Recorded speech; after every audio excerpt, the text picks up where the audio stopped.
Now let's take a look at this multiple choice question from farhatlectures.com. Under the acquisition method for a business combination, how are direct and indirect costed are treated in accounting?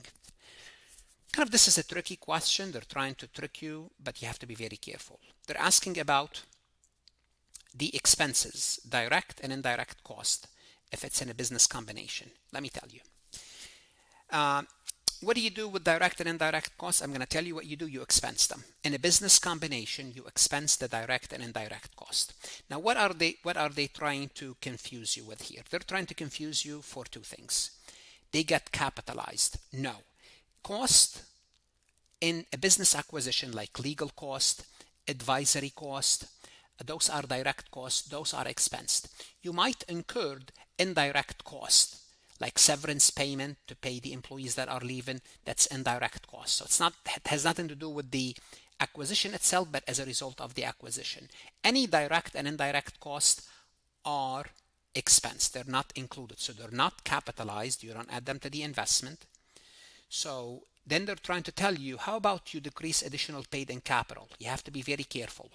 When do you reduce additional paid in capital? For the issuance of stock and registration fee. For those two things, those you would reduce additional paid in capital, but they're not asking about this. They're asking about direct and indirect cost. Issuance of stocks and registration fees are specific fees related to the issuance of stocks and stock registration. They're not what they're asking about. What do we do with these costs? We expense them. Now, if you're using Farhat Lectures, you could ask the AI to explain the topic for this quiz. You can ask AI to explain the correct and incorrect answer. And most importantly, you can ask AI to create a new MCQ for you so you could practice this concept again and again.